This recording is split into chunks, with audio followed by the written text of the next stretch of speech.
Hey everybody, it's Eric alongside Rod for our Sweet 16 NCAA Tournament pregame show sponsored by FanDuel Sportsbook, featuring MSU's opponent, the UConn Huskies. FanDuel, of course, should be your go-to source on betting, the sports you like. And whether it's a parlay you just want to stick to the money line, there's no better place than the FanDuel app. They'll even give you a little extra money to double up so you can get started right away. Again, easy to download, whether it's an App Store or the Google Play. Pick it up today. Be glad you did. And they sponsor as well the player of the game on our Slido. That's slido.com. Please vote in that during the game or soon afterwards when we have a live show after the Sweet 16 game on Friday evening. That is at hashtag TFFINOTS, of course. So I hope everyone had a lot of fun watching the tournament games over the weekend. It's always good when Michigan State plays early and wins. You can just kind of sit back and really enjoy. Certainly that helped with Tuesday or Thursday and Friday, and then even really Saturday and Sunday made it stress-free.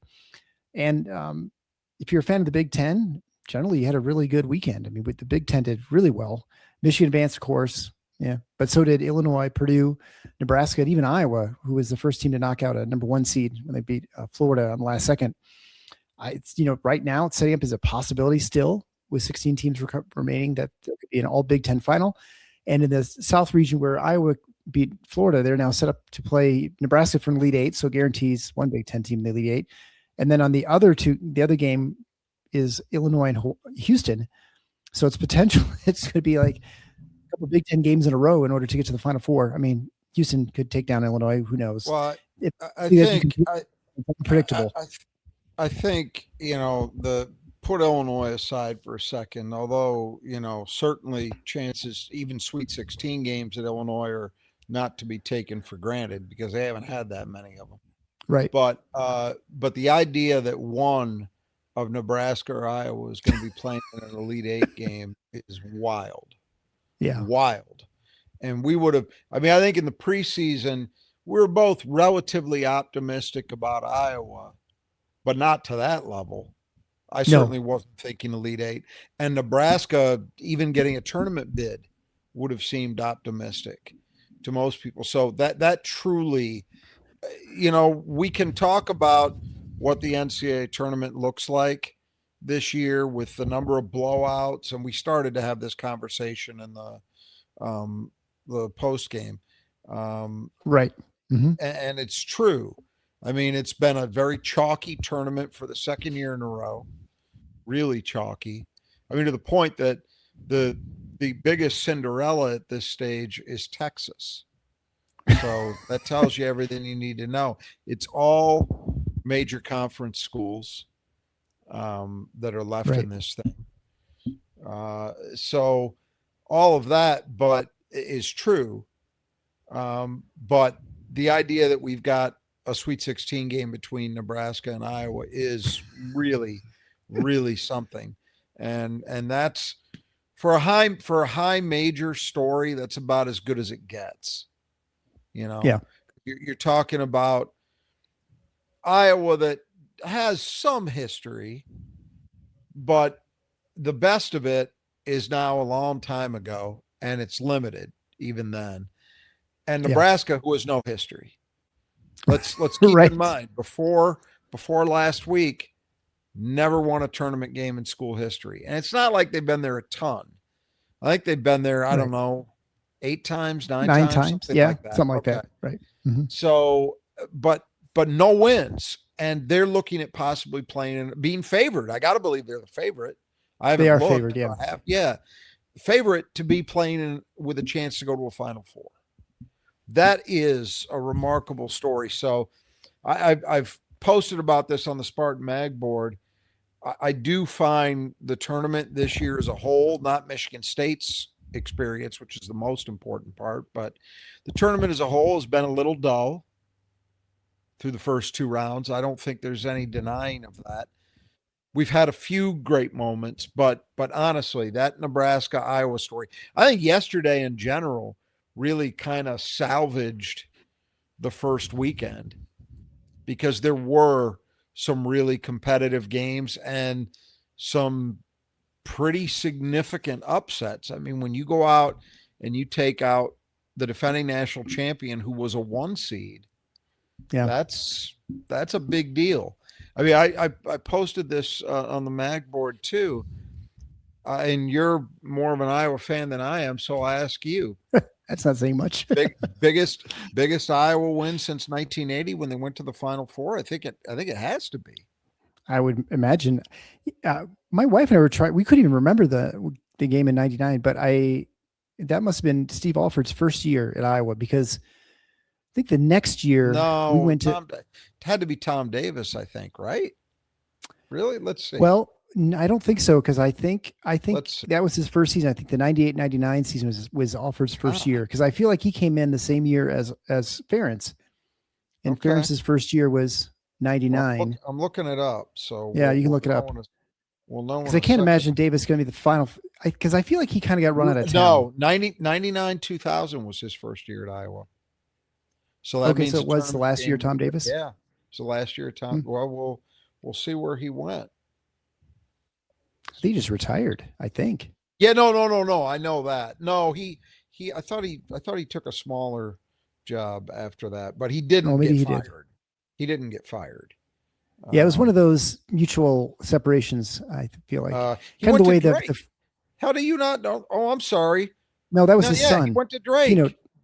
No, he went to Drake. He coached at Drake? 2003.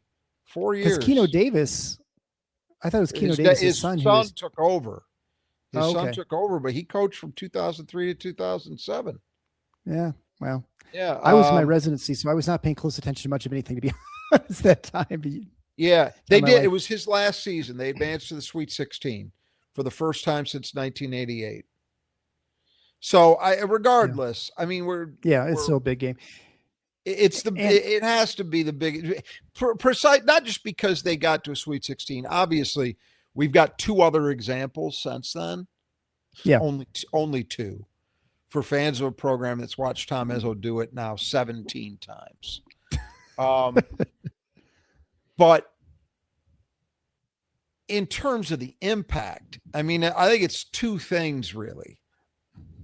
One is that it's Ben McCollum's first year. And that is a hell of a way to start your run in a school. You know, I am not surprised that he had decent success this year. I thought we talked about it a lot last year.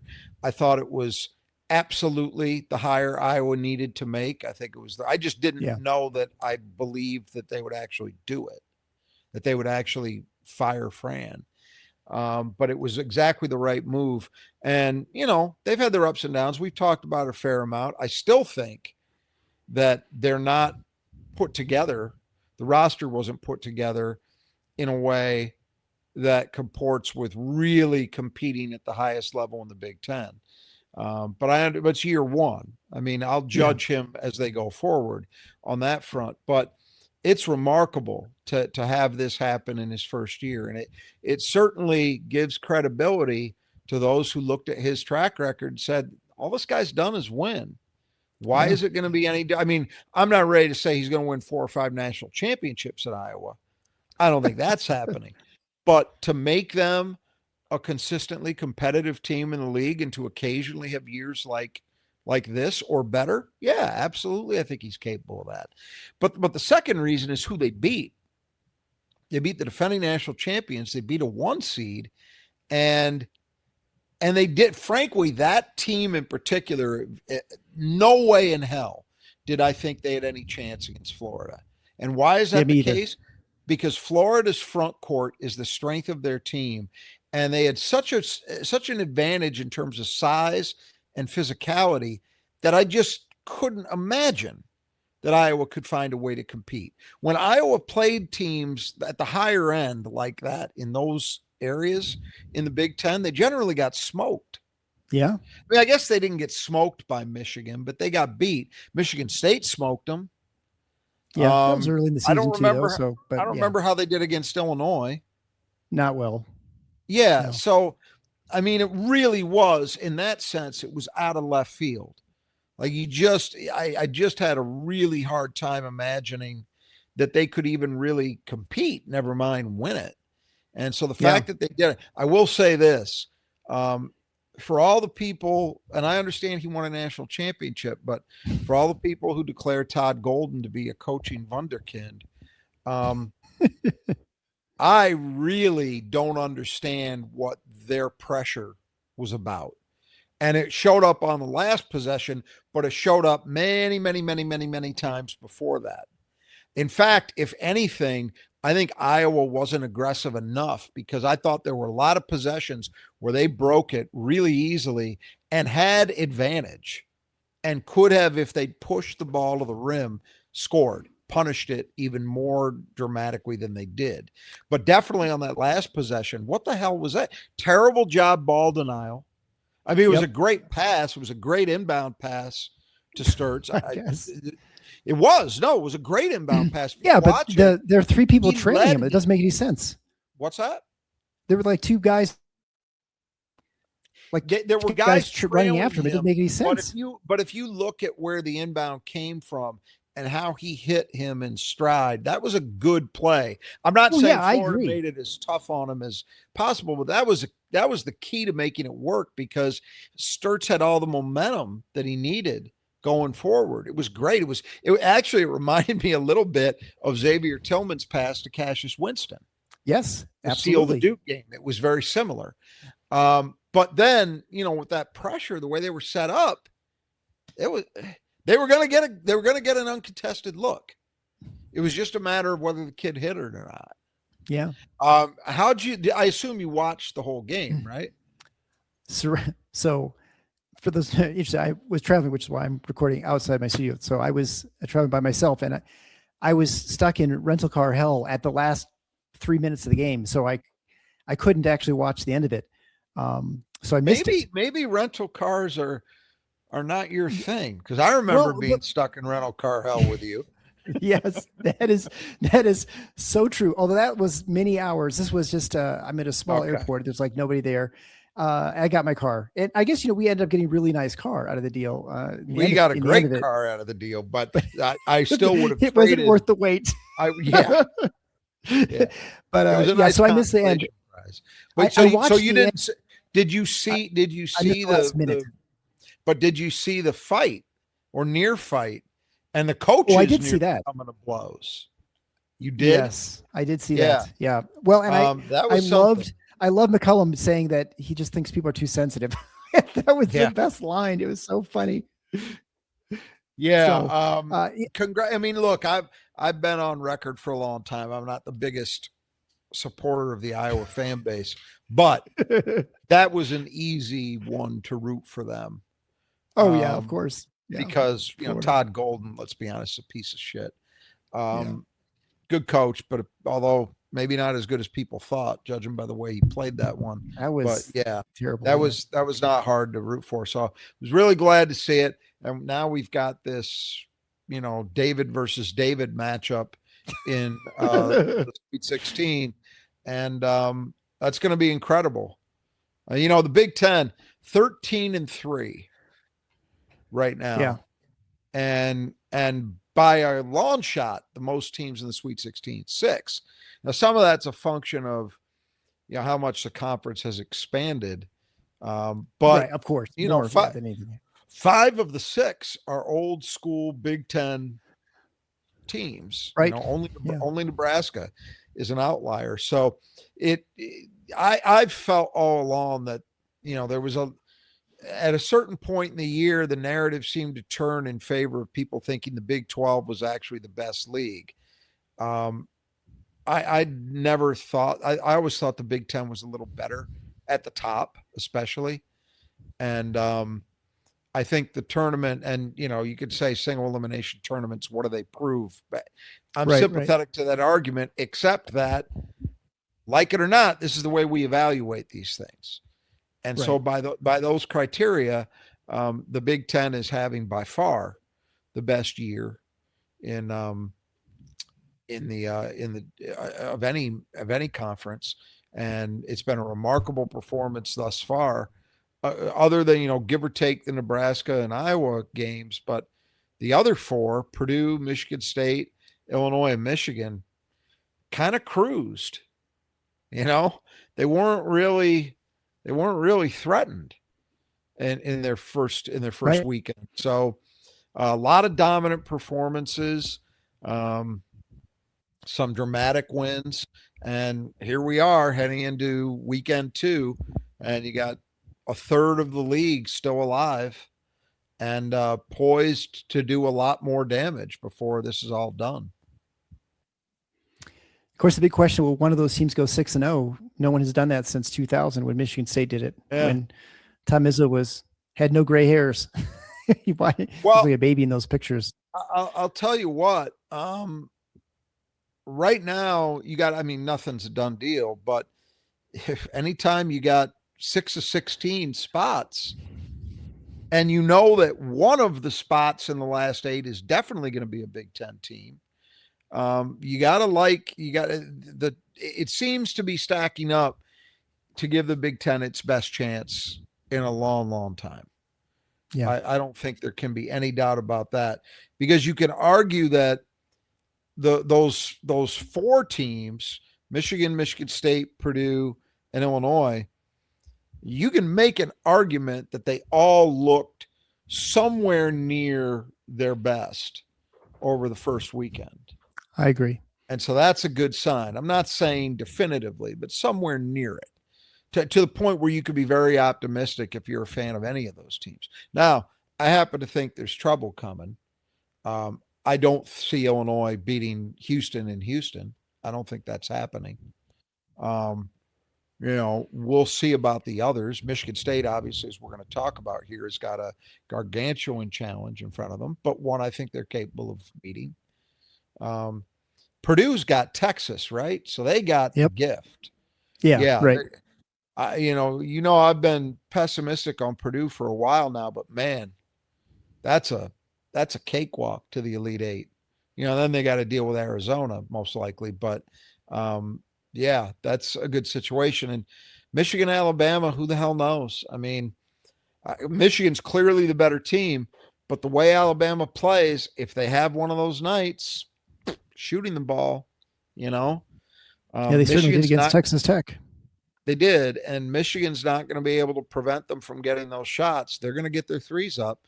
So that will be interesting. And then, as we talked about, the other two face each other. So good times for the conference, and I'm glad to see it. I mean, my general MO forever in these things has been, until Michigan State's playing them, or unless they're just coached by or featured just an unbearable asshole, and there's only one of those teams in this thing, I generally pull for conference teams. It's kind of the devil thing.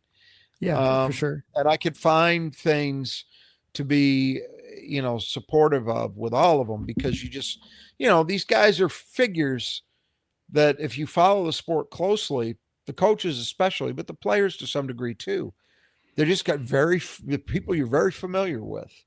And that familiarity in this case, I think, does not breed contempt. It means that you're generally pulling for them to do well. If for no other reason, then if you're Michigan State, you want the league to be better because it tests you more. It helps the perception of your program if you're good in a league that's succeeding. I know there are people that cut the other way on this, and that's fine. I can understand it, but I'm just explaining my MO with it. I'm glad to see this. And the scary thing is, easily Ohio State and who was the other first Wisconsin. round? Wisconsin easily could have won their first round games too. Easily. Mm-hmm. Probably should have. So it could have been an even more dramatic statement by the league, but pretty good stuff. Yeah, and both Iowa and Nebraska avoided near disaster, right? Iowa had to have that last second score to win, and Nebraska had that ball from Vanderbilt that, how that didn't go in. It's we'll be talking about it for a long time. You sent me a text of the helium in the ball or whatever, but truthfully, that might not be far wrong.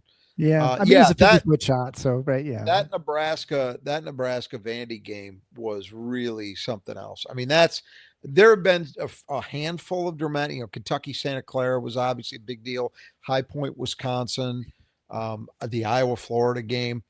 But I think in terms of if you're factoring in both the dramatics and the quality of play, Nebraska Vanderbilt right up there. Maybe the best game of the tournament. Both teams just offensively were great in that game when push came to shove. And Nebraska ended up barely pulling it out, but pulling it out nonetheless. And, feel great for Fred Hoiberg. I think most Michigan State fans have a soft spot for him, given his connections to the program. So great for them. Their online fan base isn't great. I'll say that. They've been, for a school that's never done anything, I've observed a lot of obnoxiousness, but I don't think that translates to the actual fan base as a whole. It's a little different. So I'm happy for those people because they've never had any success, as we've talked about, never had any success, period. Yeah. And they're like Indiana in football. Yeah. Well, it's except I think the merry-go-round stops spinning before this team gets all the way to the title. But it is comparable in some ways. Definitely the fact that you're talking about high major programs that have been historically right near the bottom of the biggest programs in the country in terms of their quality of performance in their respective sports. They're both, that works very well as a comparison point. So hats off to the league. I think you can make a case that the league being as competitive as it was prepared these teams for March. And, I think we saw some of that. Well, more amazingly, I think, is Michigan State under Tom Izzo. The Michigan State, this is their 28th consecutive year. Would have been 29, obviously COVID, but that doesn't count. And of those 28, 17 of them have gone to the Sweet 16, which is unbelievable. Unbelievable. I guess I just didn't really recognize how amazing it is. I mean, I remember Sweet 16s, and it was like an incredible accomplishment back in the 80s or 90s. I can't remember when. In 19, they did it twice. 1986, Scott Skiles, and then the 1990 team with Steve Smith. It was a 1 seed, and that team should have gone further. Both teams should have gone further. They both got robbed. But I absolutely, both of those instances, just getting to that game was a massive deal. Now, you have to remember, particularly the 86 game, but maybe a little less so by 90, but even so, it's still kind of applied then. You're living in a very different world than you are now in many ways, not least of which is that the perception of Michigan State's basketball program was, well, they had Magic Johnson and they had that one, they had the game against Bird, and that was kind of it. And so that wasn't entirely accurate, but I'm talking about national perception. Like I remember going to law school in the early 90s, and I went to school on the West Coast. So it was almost all people that had Pac-12 affiliations. And they, of course, knew who Michigan State was, but there wasn't, you compare that to now, no comparison totally in terms of how the program is viewed. But in any event, because of that, and because you were in a different media environment, to get your moment in the sun in a Sweet 16 game was a huge thing, huge. And it didn't happen very often. We just mentioned they did it once in 86 and once in 90. Well, the other entirety of the years of the 80s, they made the tournament one other time. That's it. Yeah, I know. They lost a first round game to UAB. And Steve Mitchell, I still remember it. Sam Vincent getting out-dueled by Steve Mitchell. But yeah, Izzo's tied for 4th now, all time, in the number of Sweet 16s by a coach. He's got a reasonable shot, I think, at this stage, at catching or passing Jim Boeheim. He's 3 behind him. Boeheim, I think is second on the list. He's either second or third. but Izzo's got I think he does have a shot. We'll have to see how long he keeps going. And obviously you got to be playing very well. You got to have some breaks, all of that to get it done. Yep. We know it's not automatic, but 17 out of 28, man, that is, wow. That is something else. I'll give you another wow. And a friend of his, though, came up today. Mark Few and Gonzaga got beat. And Right. I believe it snapped their streak, right? 9 straight Sweet 16s for Gonzaga. 9 straight. That's nuts. That is nuts. No matter what your seed is. Right. Because we just saw, right? Yeah. Florida comes in as a 1 seed. They came in as a team that I think coming into the tournament, at least definitely before the conference tournaments were played, there were a lot of people that felt they were playing better than anyone. Oh, yeah. And they win by 60 points in that first round game. And usually that's the sign that you're a dominant team that's going to make a good run. And you're dialed in, right? Yeah. And then you see what happens. So, yeah, you're right. And Gonzaga's had great seeds. That's true. But 9 out of 9 is getting it done. So hats off to him. Unfortunately for him, that streak ended. But, yeah, you can't. We've talked about it so many times here. I've talked about it so many times elsewhere. It's just and our very podcast name gets at the idea of it. How spoiled the Michigan State fan base is, and how there's not, in my opinion, anywhere close to the level of appreciation and just amazement and wonderment at what this program has done that there should be. Yeah. Because it's not like this other places, folks. It's not. Well, they're going to take on UConn. UConn, of course, is the 2 seed. Michigan State, the 3 seed. Connecticut is 31-5 in the Big East overall this year. They did not actually win the regular season or the conference tournament, strangely enough, because they just sort of collapsed at the end of the season. They lost at Marquette. They lost to Seton Hall. Oh, Creighton. Yeah, so thank you. Yeah, Creighton. And so they, again, they've only lost 5 times. Michigan State has seen Connecticut, strangely enough, with the exhibition game, which people may or may not remember, way back in, what was it, October? Maybe it was a very late October. It was a second exhibition game. Yeah. And they played okay. I think, the second half, they played much better than the first half. They kind of, they sort of carried over their doldrums that they had from the first exhibition game, kind of carried over the second game. And they kind of just worked their way through it, and they started playing a little more toughness, which we noted. And then they won that nice preseason or pre-Big Ten season run in November. So Dan Hurley's, of course, the coach. Nothing but effusive praise for Tom Izzo generally when he was interviewed right after the game. He was interviewed about that. But again, they just have felt like a team that is really good, but not achieving their maximum. They're just not the consistency people expected. I say that, of course, they only have 5 losses in the season, but we've said the same thing about Michigan State, and they've only got 7 losses this season, but we felt that they've not been as consistent as they could be. For predictive metrics, they're number 10 in KenPom, and they are, they were in the national title game that had won back-to-back titles 2 years prior. And so it's kind of hard to say, where the expectations are. Preseason, probably people expected maybe a little bit more, but again, you can't really argue too much with a 2 seed.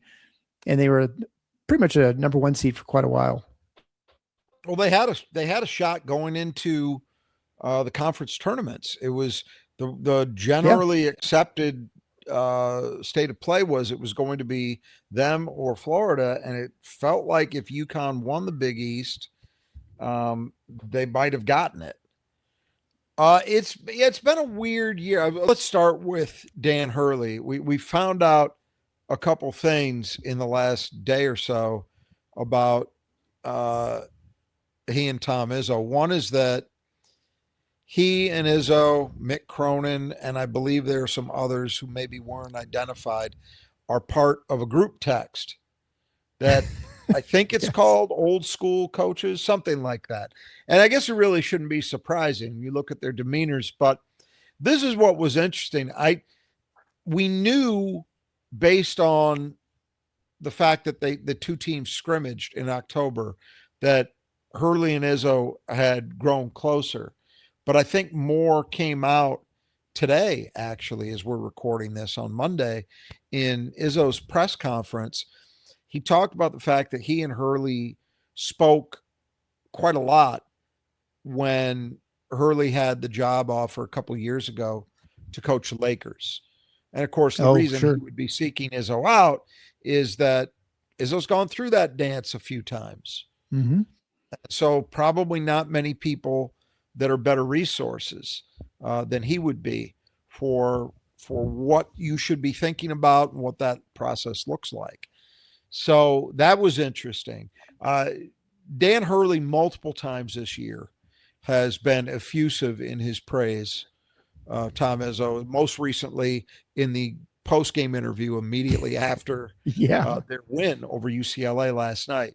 So there's obviously a great deal of mutual respect. I mean, I do think one big difference is this, and I've said this before, and I still think it's true.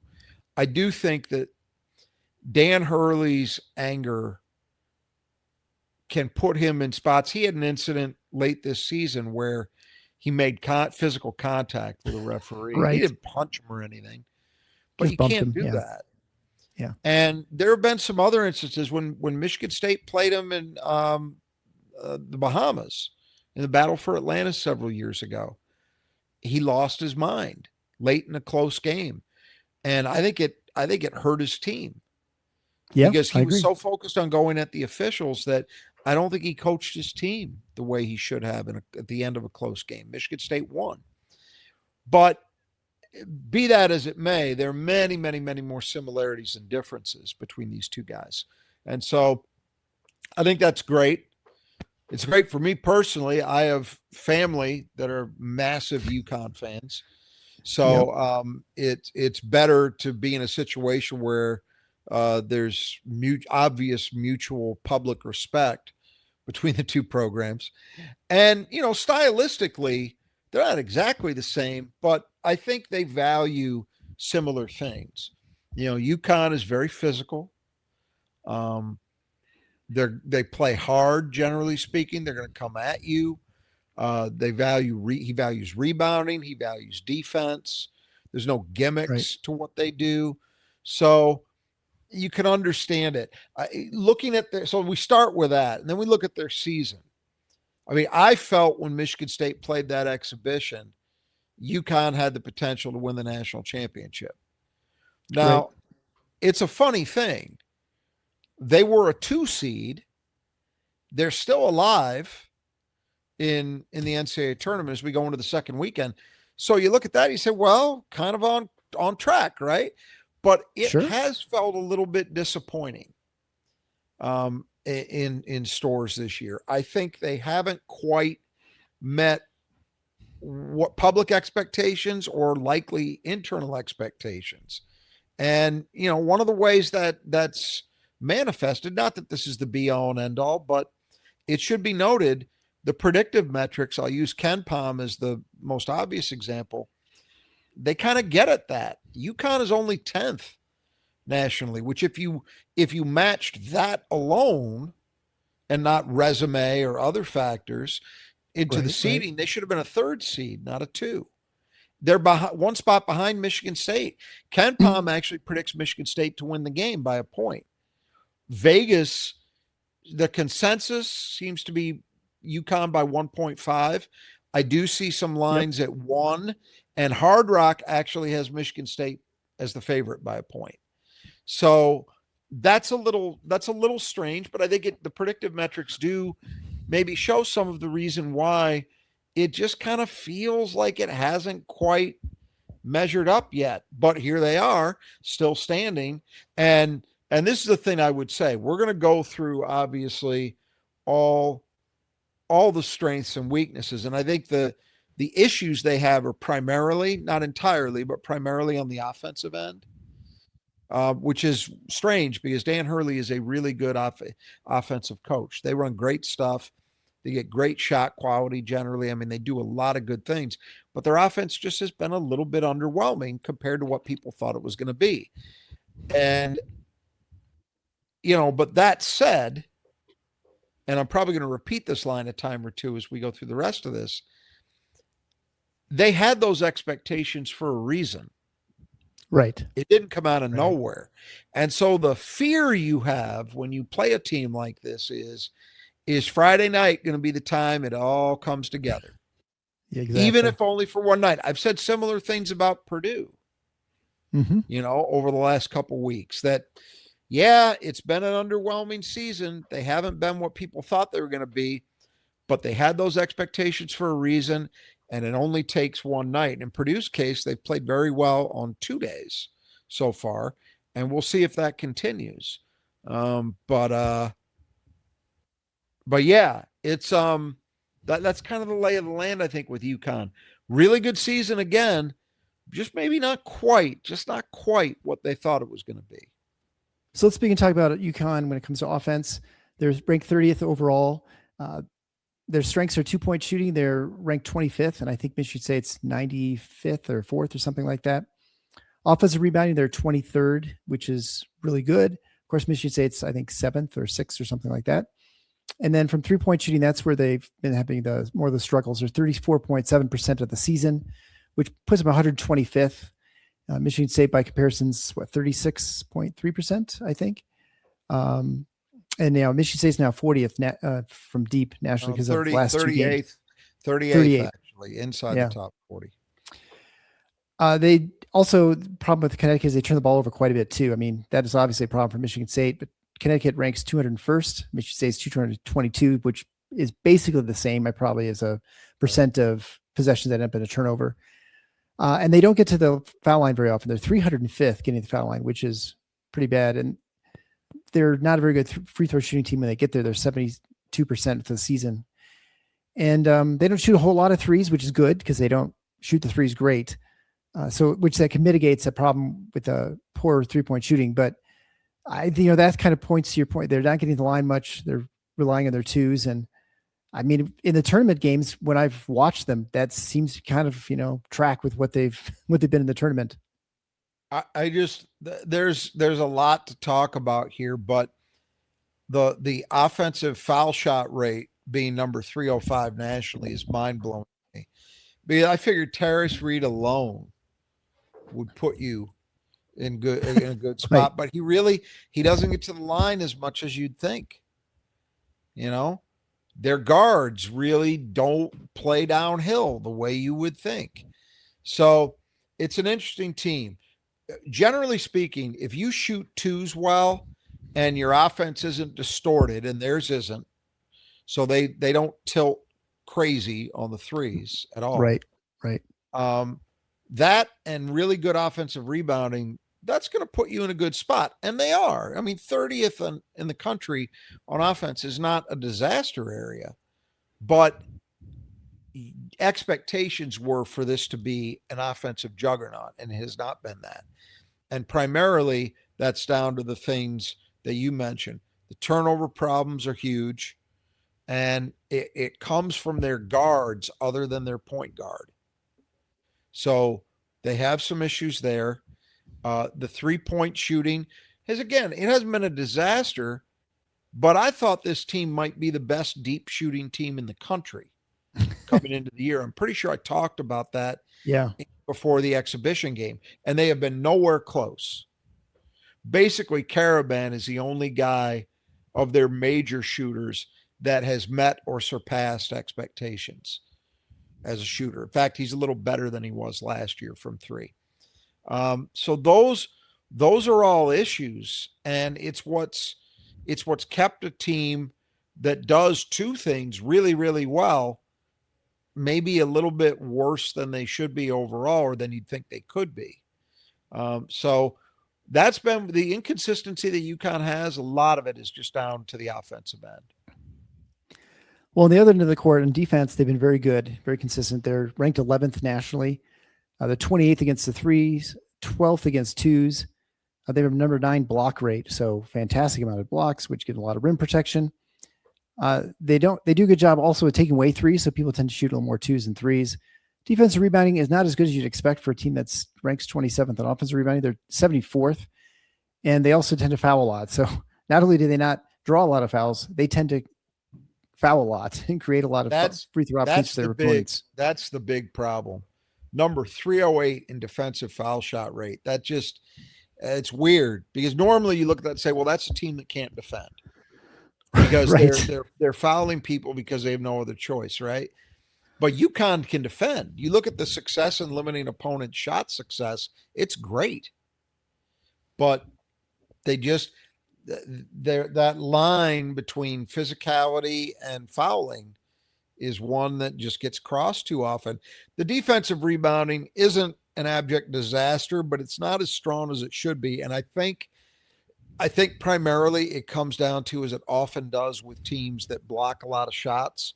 When you do that, sometimes you also run the risk, if you don't get to the block, of putting yourself out of position and allowing easier chances for opponent offensive rebounds. And I think that's some of the reason why their defensive rebounding isn't quite at the level that they are at the other end. Yeah, that's the trade-off you make. And I remember in the exhibition game, that was one thing that really stood out, is that how physical and just how much of a fouling, grabbing, kind of tugging team they were. But that game was so officiated so poorly. Well, yeah, that was just a foul fest. It was ridiculous. But yeah, they are too. This is a grabby physical team. They are. And then finally, when you talk about tempo, they're really, really slow. 339th out of 355 teams in their average length of offensive possession, which, of course, with their good defense, drives their overall tempo rate down to 322. So when we get to the FanDuel pick wagers, you'll see why they are what they are. I guess we'll leave it at that. It's you can expect that it will be a slower paced game. I would expect that UConn will do a good job in limiting Michigan State's ability to get into transition. And don't expect a high tempo game. Unlikely. All right, well, let's move on and then talk about FanDuel and betting on these games. A couple of interesting wagers with this line. We'll talk about some other things as well. Despite the spell check insisted on being upon instead of UConn, but the line right now is UConn 1.5 point favorites, at least in FanDuel, and an over under of 135.5 points. So very low over under. That's suggests a game they expect to be played in the 60s and maybe very low 70s for one team. Right. Yep. Yeah, and I think that line's fair. I think, to me, when you take the broad view of these two teams, they look pretty evenly matched to me. I mean, obviously they have different strengths and weaknesses, but I mean, in the overall, how it comes out in the wash, that feels about right to me. The over under, they're expecting a slow paced game. I do think that's what they're going to get. Where it falls on that line is likely to come down more to efficiency than it is teams getting enough chance. You know what I mean? It's not going to be a lack of possessions as much as how efficient you're scoring when you get your opportunities. That's going to decide it. And boy, I wouldn't feel super comfortable if for no other reason than, particularly in UConn's case, they foul so much. Right. Chance to score without time going off the clock, right? Michigan State might get chances, right? That shifts that dynamic, even if the game is not being played at a good tempo.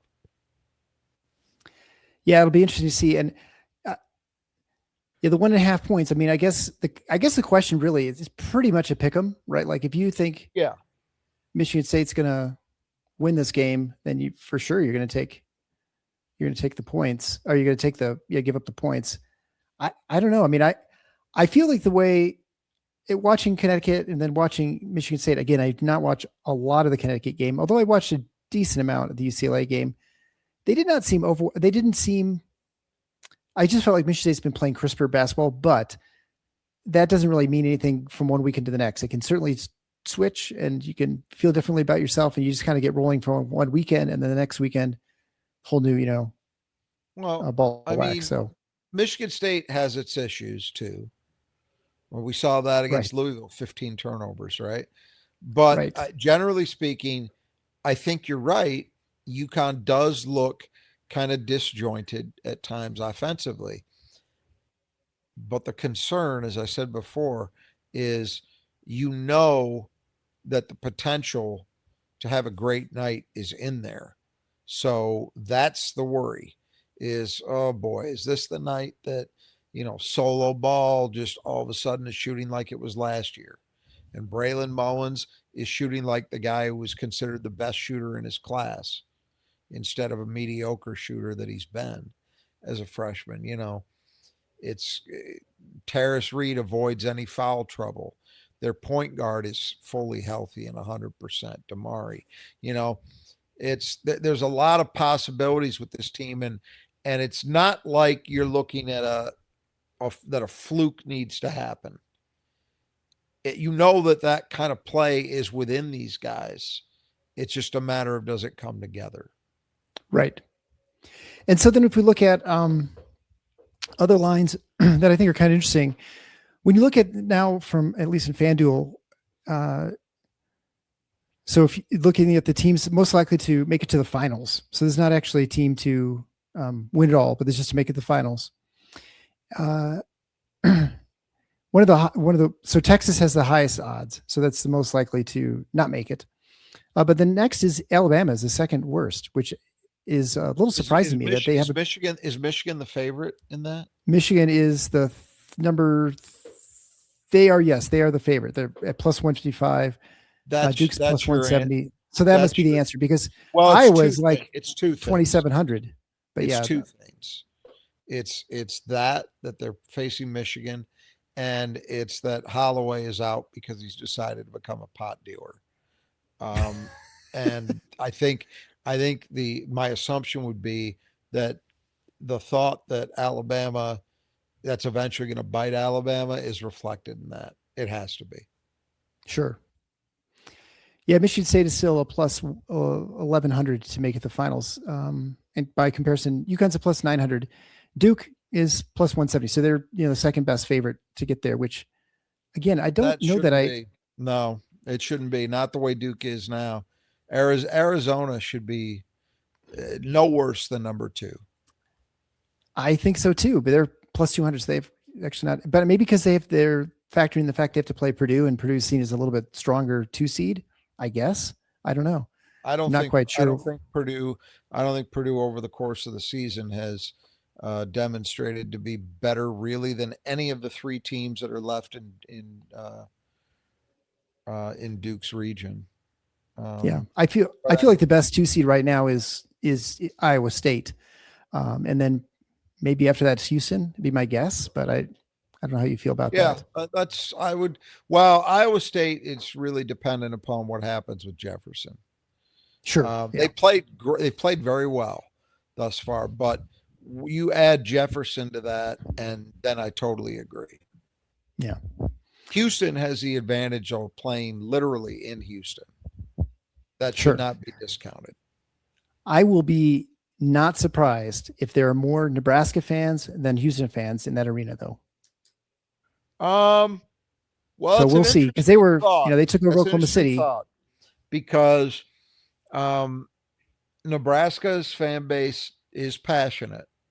They do turn out, and this is a once in a lifetime deal. Never been there before. Never done it before. Yeah, right. So, yeah, but you just, and it's also, I believe, a much bigger school than Houston. Yep, exactly. Bigger alumni base. I would assume all that's true. Yeah, that'll be interesting to see. I still think Houston's got a real advantage there, but Nebraska's got to get to that game. So, and so does Houston, which yeah, right.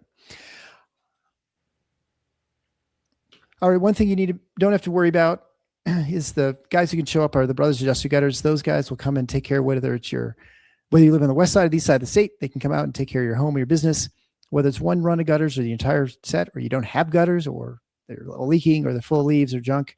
Contact the Brothers Adjusted Gutters. They can come out and take care of that. I'll do it on the ladder so you don't have to.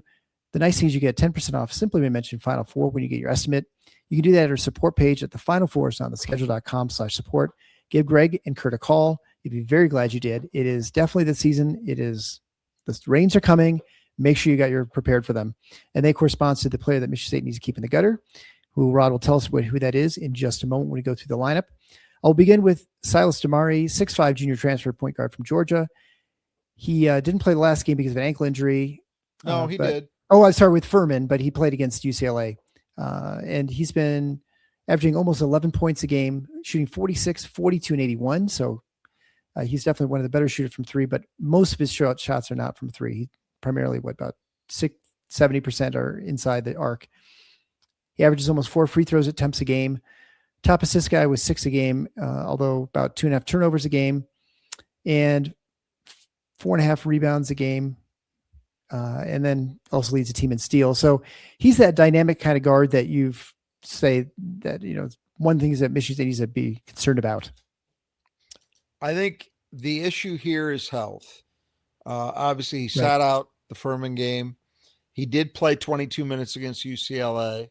So and he didn't start, but I am expecting him to start. I'm assuming that the 4 or 5 days is going to do him a lot of good, but it might not. I don't know how bad that ankle injury is. Dan Hurley said, praised him for playing even, because he said he really toughed it out. That doesn't necessarily sound like a guy who's going to be anywhere close to 100%. And in fact, his performance, he only had 2 points in 22 minutes. He's 0 for 2 from 3, 2 for 2 at the line. So it was just free throws. That's all he scored. He did have 4 assists and 2 steals, so he contributed there. But when this guy is healthy, he was all Big East. He had a great all-around season. You look at all the areas of the game, and Damari was making high-level contributions. So that's a big deal if he is not physically right. UConn is well stocked at that position. They're in better shape because of their depth than just about anybody else I can think of, but you shouldn't soft pedal it either. If Damari isn't better than he was against UCLA, that's a problem for them, because guard play overall has been UConn's problem. Year. Well, it seems like recently, at least at this tournament, I feel like there are more injuries that are kind of key injuries occurring late in the season. I agree. But maybe it's just my imagination, but it certainly feels like a lot of these teams I don't think so. I don't think so. There are a lot of them. And there are a lot of them that are affecting not just anybody, but some of the better teams around. Right. Exactly. And I feel like it always happens to Houston, but this year's not them this year. But North Carolina, huge deal. Yep. And it might end up costing Hubert Davis's job. In fact, it seems likely to at this point, from what I'm seeing. This one, lots of them around. You'd even argue Michigan with Kason out. It hasn't bit them yet, but does that end up being a problem? Duke, clearly an issue with Caleb Foster. The big kid played, but it made a difference. But Caleb Foster essentially done for the tournament. So we do have a lot of them. I don't think you're wrong about that. They're key injuries to key players. For UConn, Damari, one of 2 guys that was banged up. He played. The other kid we'll get to in a second didn't in the last game. But again, big deal as to how healthy he actually is on Friday night. Yeah, of course, last night's game was UCLA missing Bilodeau, who I think they certainly could have used. And Louisville was missing Michael Brown. I mean, it's all over the place. Yeah. So the next player is Solo Ball, 6'4" junior, team's second leading scorer at 14.4 points a game, shooting 44. That was last year. Oh, last season. Score last year. Yeah, it's there. Okay, sorry. So he's 13.4 points a game, shooting 40, 30, and 85, which makes sense why they're shooting 34.7% this year. I was trying to figure that out. That explains a lot more. So, so he's obviously the shooting's been the problem for him this year compared to last. Absolutely. He's down a full point from a year ago in his average. Last year, he shot 44, 41, 84. This year, as you said, 40, 30, 85. That's a big drop. That's a huge drop. This is a guy that was expected to be potentially an All-American, and he wasn't close. And, we basically played the full season. So it's not, he had a bad month or a bad 2 weeks. It's like, it just hasn't gone well for him this year. The scary part, if you're Michigan State, Maybe this is the is game, right? that guy who was there last year and the year before is still in there. Yeah. You just have to hope he doesn't have that one night where he puts it all together. But one of the main reasons they have not been nearly as consistent offensively as they'd hoped to be is attributable to Solo Ball's play. Yeah, it sort of feels like Donovan Dent, where he played Michigan State. He played one of his better games shooting too. Well, Braylon Mullins. Yeah, well, I know. I mean, Braylon Mullins, 6'6" freshman, McDonald's All-American. He's averaging 12 points a game on 43, 33, and 86 shooting. So not terrible, but I imagine they were hoping for a little bit better shooting, but for a freshman year, that's not too bad. I guess it all depends on what your expectations are from a McDonald's All-American. Sometimes it's realistic and sometimes it's, that's the point though. Not just a McDonald's All-American, but a guy who came in with the reputation of being the best shooter in his class. And we've seen how good this freshman class has been nationally. That's true. And he was the guy considered the best pure shooter. He has not shot that way. You're right in saying for a freshman, oftentimes, even freshmen that come in with shooters' reputations, there's an adjustment period. Yeah. Let's also remember he was banged up to start the year. Michigan State did not see him in that exhibition game. So he started the year kind of unevenly. But I guess the point is he never really found the level that people assumed he would play at. He had been bad. It hasn't been a disaster. It's just 33% for a guy that everybody figured would be 40% or better. Sure. That's been a hit to the offense for sure. And a player you just mentioned, Alex Karaban, 6'8", 225-pound senior, averaging almost 13 points a game, 5.2 rebounds a game, which puts him second on the team, shooting 48, 39, and 84. And he's been good this year. And I don't remember him being great in the Michigan State exhibition game, but no, he wasn't. He had some trouble. He wasn't dialed in necessarily just yet, but this has been a great final year for him. Last year wasn't horrible, but his shooting declined from where it had been its first two seasons. He's picked it back up this year, and that's been critical. And in their two tournament games, he has been nothing short of outstanding. He's a very tough cover. We've talked about, you mentioned Tyler Bilodeau a few seconds ago. Karaban is a very similar kind of player to Bilodeau. He's a four-man with real, legit shooting ability, but not just the ability to make shots. They run such good stuff for him, and he's so smart in the way he plays that he's very difficult to limit in terms of his getting good looks. So it's going to be a major challenge. We'll talk about, in part, the challenge that their 4 and 5 spots present for Michigan State, because it is significant. And then our old friend Terrace Reed playing the 5, 6'10", 270-pound senior. He has been just a complete wrecking ball in the tournament. Against Furman, he put up 32 points and 27 rebounds, which is that has to be an NCAA tournament record of some sort. He's leading the team in score, or he's a team out 14.3 points a game, 8.7 rebounds a game, averages 2 blocks a game, shooting 64% on the floor. Not very good from the line, 58%. Although I feel like he's shot the free throws really well during the tournament. Whenever I was watching him, he's looking pretty good. And 2.5 assists per game. And he's kind of turned into the player that it certainly looked like at the freshman year when he was at Michigan. He kind of looked like he's going to be a menace. And then he just didn't quite do that for the next year or so. But maybe now he's kind of just put it all together. I really thought, he's a guy Michigan State recruited very hard, wanted. And when you watch him play, it's so easy to see why.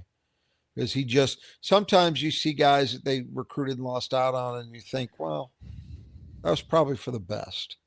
But Terrace Reed, you could see immediately.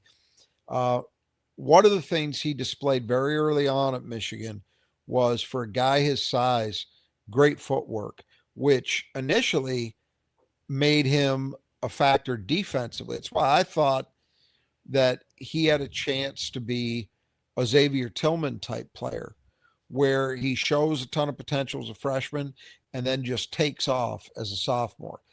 It didn't happen that way. It's been a slower development curve. He had the misfortune to be on that awful Michigan team a couple of years ago, got swept up in that, transferred to UConn, and he was very good last year, but he's gone to another level in his last season, especially recently.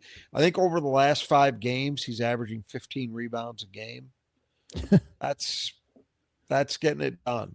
And 5.5 of them are offensive. At least that's what Izzo said this afternoon. So he's very impressive. And he's become a guy who really helps you in all areas. He helps you, obviously, with his low post offense. He's a great finisher. His size and strength, he knows how to use it to establish position and hold it. Mm-hmm. And again, he can finish plays. Defensively, the shot blocking's nice, but he's tough in all aspects. He's a good pick and roll defender. He's got that footwork, that ability to move. And then obviously the rebounding has been dominant lately. So very, very tough cover. He's a difficult guy to deal with, putting it mildly. All right, let's move on to the reserves then. We'll start with Malachi Smith, 6-foot senior transfer from Dayton, averaging 3.5 points a game, about 16 minutes a game, shooting 36, 46, and 53, a 3-to-1 assist turnover ratio. And so pretty good backup. Very, very good backup. And that's why I said, they were better equipped than most, because they had a guy who had been a starter for a good team willingly come to Storrs to take on a reserve role. And boy, are they glad he did, because they got through that first game against Furman where it was not easy. And, without Demery playing, Smith kind of steadied the ship, did a nice job for them. And then more conventionally, when Demery's able to play, he's just given them solid reserve minutes at that spot. He's not Demery. First of all, he's about 5 inches smaller. So that's a big difference. He's dynamic, but I would say maybe not quite as dynamic as Demery. I don't think he's quite the defender as Demery, but definitely not the kind of rebounder Demery is. But look, for what you should realistically expect from a backup point guard, he's pretty damn good. And I think that maybe makes UConn a little more secure about the Demery injury situation. Right. Like, even if they don't, and I would rather be dealing with heavier Malachi Smith than heavier healthy Demery. Don't get me wrong. But they can win games like this. In fact, even if they said, Demery can't play, I would not write off UConn's chances of winning at all, because I think Smith is good enough at that spot that they can win with him too. It's just he's not as physically impactful a player. Right. He's smaller. Then at forward, we have Jalen Stewart, 6'7", 215-pound junior, averaging 4.5 points a game, 2.8 rebounds a game, shooting 45, 35, and 60. And he plays, about 18 minutes a game. So he's got decent usage.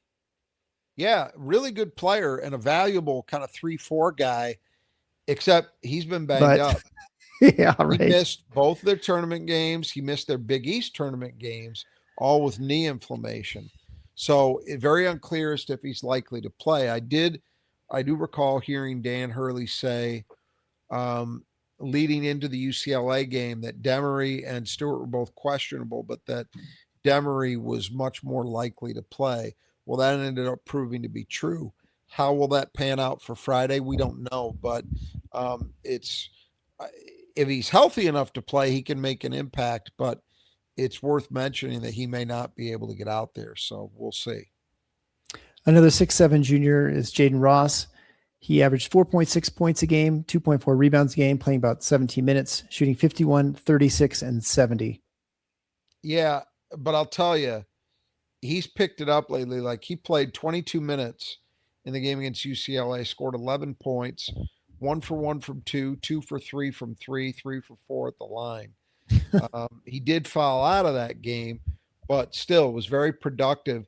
And I think there's a general feeling. I was listening to Field of 68 actually today, talking about UConn, and Rob Douster, who's one of their co-founders and is also a UConn slappy, was saying that he might at this point advocate for Ross playing more minutes than solo ball, which is really dramatic, but it tells you two things. One, it tells you how far the estimation of solo ball has fallen in some eyes.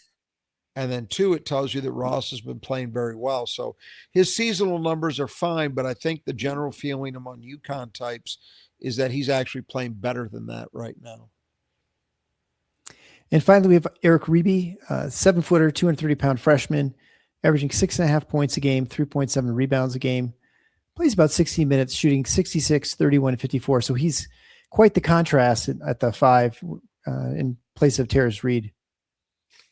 Well, he's not. Yeah, I mean, he's a more conventionally skilled player in terms of passing, shooting, but that hasn't all showed up in a consistent way yet, which isn't a surprise. You know, he's a Euro, but he's a young Euro, so he's appropriately aged for a freshman, and he plays that way. Good backup to have somebody that size and capable of being productive as your backup 5-man. But you know, Michigan State's going to breathe easier when he's in the game instead of Reed. Reed only, and we didn't mention it about Reed. Reed only averages 26 minutes a night. Now I've got to think in a game like this, it's going to be at least 30. You'd think, yeah. But nevertheless, it tells you how important this kid is and has been as the backup to be reasonably productive. All right, so that gets us through the lineup for Connecticut, and with some potential players may or may not play, but who do you have as a player that Michigan State needs to keep in the gutter? It's Karaban for me. I mean, which is not a stretch. I mean, he's been their top scorer in the tournament so far. I think, I don't know, maybe Reed's averaging a little bit more, but Karaban is definitely the guy I fear the most. He's been around. This kid's played in a lot of NCAA tournament games. Man. 2 titles, right? A lot. It reminds you of like some of the advantages that you felt like Michigan State had with guys like Andre Hudson and Charlie Bell, where you look up and you're like, Jesus Christ, this guy is playing his, 16th or 17th NCAA tournament game, and it's like that with Karaban. He's been through it. So yeah, he's the top guy to worry about, I think, and arguably the toughest cover too. All right. One thing that's going to be kind of tough to cover here is who exactly I'm going to pick, because I get to pick first in this Who Cleans Glass Best by Squeegee Squad of Grand Rapids. Of course, if you need your windows cleaned, and if you don't, make sure you take a second to look and make sure you might really actually need it done. Whether it's your home or your business, Squeegee Squad of Grand Rapids can take care of the job. Get them scheduled twice a year. Make sure those things are nice and sparkly clean. You can go over to our support page, of course, at the Final Four on theschedule.com/support. There you can get the necessary link to get a hold of Troy and his team. If you're anywhere within a large distance, a long ways of Grand Rapids, they can still come out and take care of you. You get 15% as well as being a listener of the show simply by mentioning Final Four when you get your estimate. Do it today. You'll be very glad you did. And in our exhibition, I'm down 2-1. I've corrected it since Rod corrected me at the at the last game. I do get to pick first. And this is what we're like. Carr has been so good the first 2 games. But the one time I went away with Kohler, he bit me. So I'm going to go with Kohler again as my first pick in this draft. Not willing to get out there on the not even an exhibition. Okay. No. I'm going with Cooper and Carr. I'd be foolish not to. I mean, yeah, it's a tough position in some ways going first, because you just want 2 of those guys. You don't want 3. I mean, I'll take Ward as my 4th, who I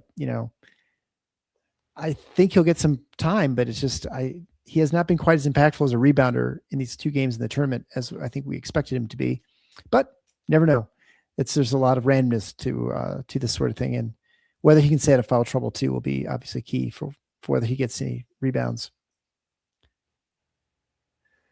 Well, one guy we mentioned who gets rebounds is Jackson Kohler. He, of course, has the collection at Nudge Printing, which is you can get at nudgeprinting.com. You can head on over there, get the t-shirts, hoodies, whatever it might be before Jackson goes away. And you'll see his dad, I'm sure, at least on Twitter, Jeff Kohler, who was very kind enough to come on the show a little while ago, and he will be sporting those Jackson Kohler shirts in that collection. But make sure you go over to nudgeprinting.com/win. There you can enter the drawing for the free Sparty golfing hat. You can also find any of the great products that are tip knots or Michigan State apparel that you need for the gear up for the rest of the year and then going into the fall. So head on over to nudgeprinting.com. Don't forget that when you do that, at checkout, type in TFF INOTS. That is a 20% off coupon for your entire purchase. Again, that's TFF INOTS. And Nudge Printing, of course, sponsors the 5 keys to the game.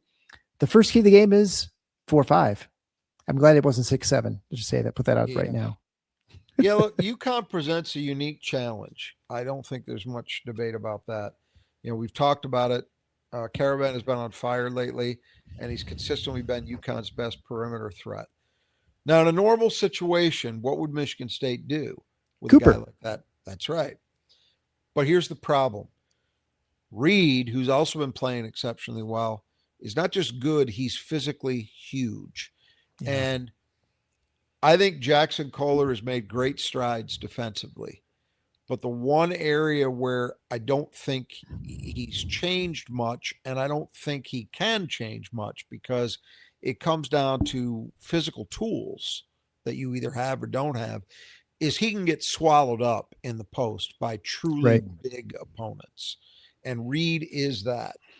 So I don't think they're as likely to cross switch those coverages in this game as you might otherwise assume for a team that has a 4-man like Karaban. I think that it makes more sense to have Jax playing. Look, Coop's not going to have an easy time against Reed either, but he can hang in there. He's 6'11", he's long. He can hang in there better against Reed than Jax can, in my opinion. And so I think they will have Jax guard Karaban. Now, the way UConn runs stuff for Karaban, frequently guys that are stretch players at the 4 are basically spot-up shooters, right? That's usually the way they get their shots. Karaban can do that, but he also, they run guard-type stuff for him, running him off screens, and it's like their Joey. Offense is very sophisticated. They definitely know what they're doing to get him the kind of looks they want him to have, and he knows how to play to maximize what that offense can get him in terms of opportunity. So it's going to be a challenge, but MSU needs Jax to be on point. Anything's possible. I suppose they could cross switch it. I'd just be very surprised by that. And then Cam Ward playing either spot, playing either the 4 or the 5, has got to be on point. Now, one other note on this, there will likely be some suggestions that, maybe MSU should go a little smaller and play Cohen at the 4. They could do that. I think the concern there is, we're going to come back to it in a minute, rebounding. Yeah. UConn's a good enough rebounding opponent that you have to be concerned about it. And if you're Michigan State, it's always imperative to have an advantage there anyway. So I don't know if Michigan State really wants to go small for long stretches. I think that could be a problem. Yeah, it's hard to envision a lineup going small that is going to give you the rebounding that you need. Right. Against this team. Yeah. Do you suspect, we'll certainly see more. Do you think we're going to see a little McCollum? Or do you think that'd be more like a it's possible. I wouldn't rule it out. Especially when Reeby's on the floor.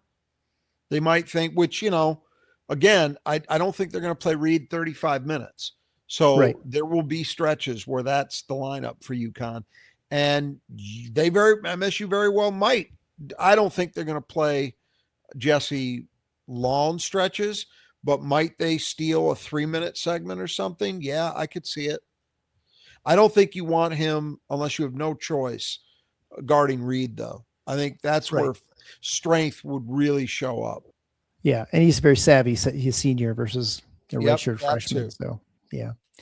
All right, so the second key to the game is the boards. Obviously, is always important for Michigan State. Need to get an edge on the boards. This is a good rebounding team. They're a decent defensive rebounding team, but not great. You think there could be some potential there for Michigan State. And we obviously know how important second chance points are for the Spartans. you gotta take advantage of that, and MSU's rebounding has not been as impactful as we would normally see in the NCAA tournament thus far. So they're overdue for a dominant rebounding game. And it would sure be nice to have it show up against this opponent. Third key of the game is perimeter defense. Now, again, this is not a great three-point shooting team, but they do have some really good three-point shooters. So, as you mentioned, Karaban is being one of them.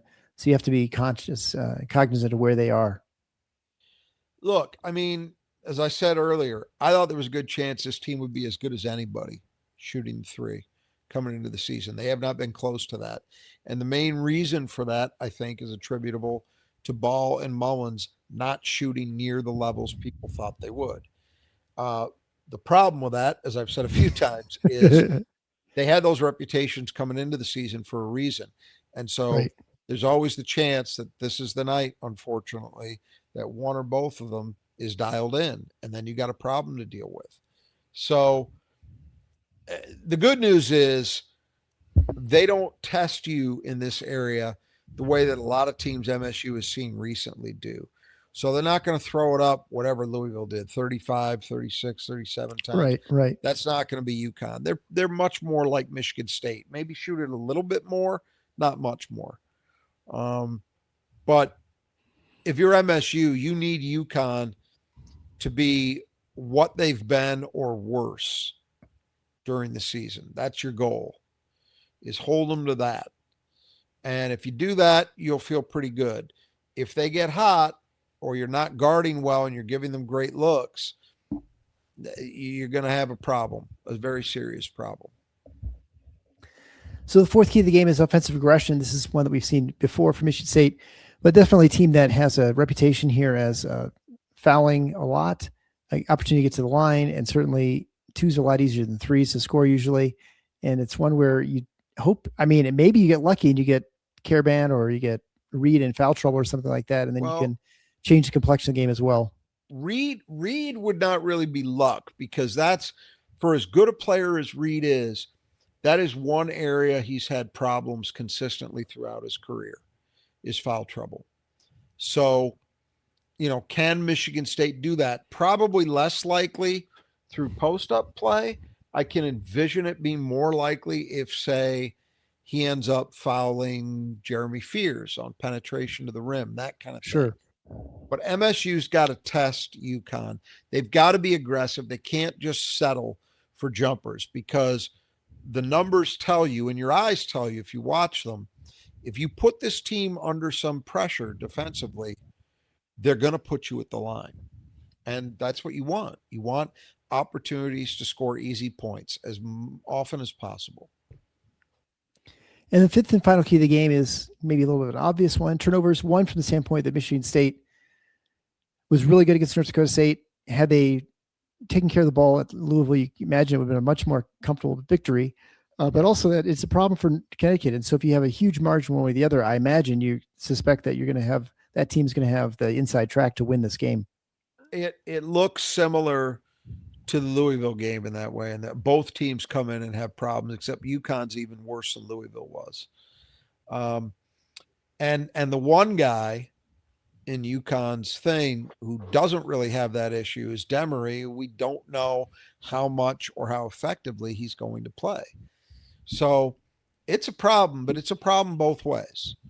And if either team does carve out an edge in that category, that could go a long way toward deciding a winner for sure. So both teams need to be, do whatever they can to tighten that up, because boy, giveaways at this point in the season can be instant death for you. Yeah. And you think that maybe one advantage Michigan State might have had against a team like Connecticut is that fast break, but Connecticut's seen it this year. They experienced it firsthand, so that's not going to sneak up on them as it might have with other teams. They did, and I also think that Dan Hurley's going to be, especially Dan Hurley with 4 days to prep. Yeah, if this was, you'd feel better about Michigan State's chances to maybe catch them a little bit if it was if it was the second game of the weekend. But the first game with this much prep time, I just have a hard time imagining that Michigan State's going to get a ton of opportunities. Now, the one caveat to that is the turnovers. Exactly. Yeah. If UConn's loose with the ball, that could change it. But yeah, that's why its transition is not on the list, because I'm expecting UConn to do a better job than most of limiting those chances for Michigan State. But you never know. All right. Well, that brings us to wrap up here. I guess Michigan State, of course, will be the second game in the East region. So we'll already have gotten the result from the Duke St. John's game, which that's going to be a hard one to predict. I think we don't know about the health. I mean, I still see reports that Caleb Foster might come back for Duke. So Really? that's not something to really worry about right now if you're Michigan State, because UConn's a big enough test. Obviously, the prep and the preparation for the potential second game. That's an assistant coach's problem. I've seen a number of people mention that they think he's coming back. But again, that just maybe just rumors. It's hard to say. This is a game that I think it's going to be good for. I feel good about this team. I feel good about the way they've been playing. I think this is a UConn team that's not like a super team. This is a team that Michigan State certainly has a chance to win. The metrics say they do, the way we've been watching them play. And I think the way that Michigan State's been emerging, certainly with the emergence of Carr, and maybe even Trey Ford a little bit too, right? Like you got an extra card in your pocket that you didn't have before 2 weeks ago. You can't discount that. I mean, Trey Fort's play in these first two games, and really even in the UCLA game in the Big Ten tournament. Right. It's been 3 games in a row. Comeback. It's been invaluable. And the fact that he's been able to play functional defense, that's what he had to do. Yeah. And he wasn't able to do it for most of the year, but he's been doing it lately. Now, this game, whole different level of challenge because of the way UConn runs their offense. It's a different level entirely. So, is there reason to pump the brakes a little bit on that front? Maybe, but you got to be really happy for Trey Fort, and you got to be really happy as a Michigan State fan that he's giving your team this boost, because it is a huge deal, to have him in there contributing the way that he has been lately. And that is another card for Izzo to be able to play. He's definitely, at the very least, we can assume that Trey Fort is feeling very confident offensively. Right. His confidence overall has to be at a high for the season, but particularly the way he's been making shots, that the bucket's got to look like an ocean for him right now. Yeah. So that's a big deal. And it's another piece. Going back to the Duke thing, I see that Shire said today in a press conference that he thought there was an outside chance Foster could play against St. John's. That doesn't seem to me to be anything imminent, but a chance, I guess. So you're telling me there's a chance. But as you say, we'll cross that bridge when we come to it. A couple things have to happen before that matters to a Michigan State fan. But exactly. I agree. I mean, everything that all the numbers, Vegas, the predictive metrics, et cetera. And I honestly think the eye test all tell you that this should be a very competitive game. I agree with that wholeheartedly. I think that, as is usually the case, what it's going to come down to, not that this is dropping any huge news on anybody, is which team could be a little more poised and a little more efficient when the chips are down. So that means not making that big turnover. It means making that big shot. It means not having defensive breakdowns in big moments. All of those things, the little things that add up to big things when you strain enough of them together. That's what's going to decide it. You've got, it's just so well matched. You've got two of the best coaches in the game. You've got two teams that the one thing you don't worry about with either of them is effort level. They're both going to play hard. They're both going to play physically. So those things are all going to be there. That's why I say it. Just to me, it comes down to, as it usually does in games at this level, who can make the big plays, big moments. And I will say this about Michigan State. I'll bring something back that we talked about in the Louisville post game. Michigan State has a guy who can do things on the floor that nobody else on that court can do in Cohen Carr. And often when they've had that kind of player, that has paid dividends for them. That, in fact, has been the deciding factor in some pretty big Sweet 16 and Elite 8 games in the past. So right at this point in the tournament that we're talking about. Now, UConn can point to other things. You know, they say, we've got a 95th percentile player in Alex Karaban. How many 6'8" guys can stick shots like he has, and how many have done it as often as he has? Not many, and that's true. But I just find when you've got that guy that can just physically do something no one else on the court can match, that can be a huge advantage in a game like this that you expect to be very competitive. So, yeah, it's going to be in DC. I expect the majority of the fans there, or the plurality maybe, to be Duke fans. And then I don't know, between Michigan State and Connecticut, I don't know if it's probably even split. Actually, I think that I expect that all four fan bases will show out. Yeah, St. John's, but they're probably not that big a school. I don't think they're not. They're not. But you have Subway alums, and whenever it's New York, so whenever they're winning, they're bandwagon jackasses. That stuff goes on. They're front runners in that town. I would expect Duke to be the dominant presence. That would make sense. What you'd expect, but if you're concerned about that kind of stuff, the one thing you would say is the Duke fan base. You're not playing Kentucky. You're not playing Carolina. Yep. I mean, we saw it, and I've seen it before, but we saw it most recently at Madison Square Garden in November, right? Where you had Duke, Kansas, Michigan State. Three other heavyweight programs that have big fan bases that travel. You also have big alumni bases in various cities around the country because they're big schools or extremely good schools in Duke's case. And what was that crowd? Kentucky. 2/3 Kentucky? Yeah, probably. It's crazy. So it can always be worse. Duke's fan base is not Kentucky's fan base. And we've seen Michigan State face that and win against that maybe fan base. Recently. In 2019, perhaps. Right. We've seen them face that kind of fan base in a game, around this level.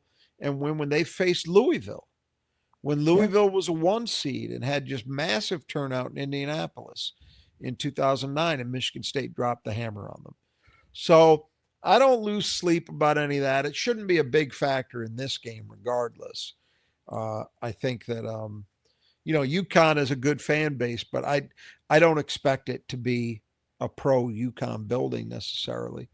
So I don't worry about it for this one, and we'll cross that bridge when we come to it, if we come to it. Yeah.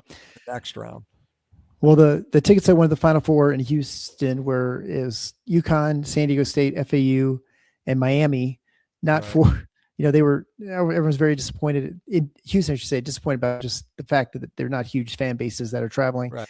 And I would not say that, I almost would say San Diego State had more fans than Connecticut even. Wow.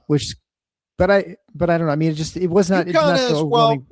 The one thing I would say is, Washington D.C. is a lot easier to get to than Houston. Oh, for sure. And so they will, and they do have a good fan base. They got a passionate fan base. So I would expect they'll have a turnout. But yeah, I don't expect it to be a dominant. Michigan State, it shouldn't feel like they're playing a road game in this one. Right. Not really. Exactly. All right. Well, we'll leave it up there, and we'll be live, I think, after the game. So it'll be about midnight probably. So we'll see everybody then. Until then, the Final Four is not on the schedule. Go green.